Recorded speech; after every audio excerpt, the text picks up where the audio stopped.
ইন্ডিয়ার হোমে ওরা যে কোনো টিমের সাথেই অনেক স্ট্রং প্রতিপক্ষ আর হোম অ্যাডভান্টেজ সবাই নিয়ে থাকে। ওয়েদারের কন্ডিশনটা একটু টাফ পেস বোলারদের জন্য, কারণ বেশ গরম। দেখেন পাকিস্তান সিরিজে কিন্তু ওভারঅলই ভালো ক্রিকেট খেলেছিলাম আমরা, batting bowling overall, that's why আমরা জিততে পারছিলাম। আসলে টেস্ট ক্রিকেটটা এমন session by session batting bowling সব কিছুই অনেক ইম্পর্ট্যান্ট, কিন্তু আনফর্চুনেটলি এখানে আমরা যেহেতু একটু চ্যালেঞ্জিং কন্ডিশন এবং এসজি বলে ওরা আসলে এখানে ওরা একটু বাড়তি অ্যাডভান্টেজ পাচ্ছে, কারণ ছোট থেকে ওরা একদম এসজি বল থেকে খেলে, ডোমেস্টিক খেলে, এবং ওরা আমাদের থেকে একটু বেটার জানে how to use SG ball properly.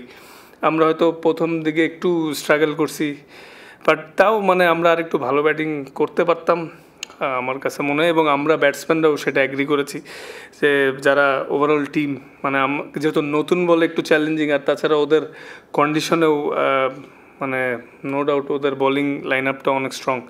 তো আমরা যদি নতুন বলটা আর একটু ভালো খেলতে পারতাম তাহলে মনে হয় আমাদের এতগুলো উইকেট যাইতো না, কারণ মিডিল অর্ডার বা লোয়ার অর্ডাররা যখন এসে নিউ বল খেলে তখন ডেফিনেটলি ওদের জন্য challenging. Overally as a team আমরা ব্যাটিংয়ে একটু খারাপ করে ফেলেছি। ওয়েদারের কন্ডিশনটা একটু টাফ পেস বোলারদের জন্য, কারণ বেশ গরম, চ্যালেঞ্জিংও, কিন্তু আসলে উইকেটে একটু ক্যারি আছে, মুভমেন্ট আছে, ভালো জায়গায় বল করতে পারলে আপনি আপনার স্কিল শো করতে পারলে অপরচুনিটিও ক্রিয়েট হয়, যেটা আমাদের ফাস্ট বোলাররাও ভালো করছে, ওরাও করছে। তো যেহেতু একটু মানে একটা জিনিস প্রমাণ হলো যে উইকেটে হেল্প থাকলে আমাদের ফাস্ট বোলাররাও উইকেট নিতে পারে আল্লাহর রহমতে। এই জিনিসটা ইমপ্রুভ হয়েছে, এখনও আমরা আপ টু দ্য মার্ক না, বাট গেটিং বেটার।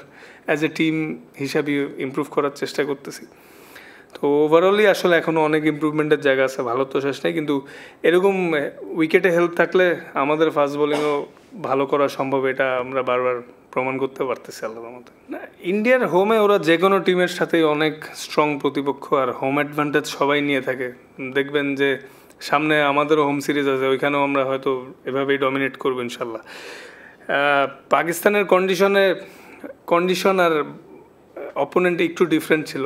আমরা ওইখানে ভালো খেলতে পারছি, ভালো ব্যাটিং করতে পারছি, বোলিংও ভালো করছি, কিন্তু এইখানে আনফর্চুনেটলি ওই যে লস হলো।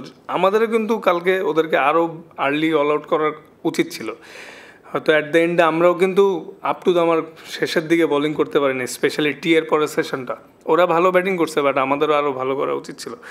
মানে ডেফিনেটলি 350তে অল আউট করছি, এটা অ্যাটলিস্ট মানে আমার মনে হয় 250-র মধ্যে অল আউট করা উচিত ছিল, তাহলে একটু ডিফারেন্ট বল গেম হইতো। মানে end of the day we are team, accept করে নিচ্ছি যে আমরা আমাদের পোটেনশিয়াল ওয়াইজ ভালো করতে পারিনি, কিন্তু এখনও কালকে আছে, দেখা যাক কী হয়। অবশ্যই এটা আসলে ব্যাটসম্যানরা এবং ব্যাটিং কোচ সবাই কনসার্ন হওয়ারই কথা, এবং এটা নিয়ে হয়তো কাজও করতেছে।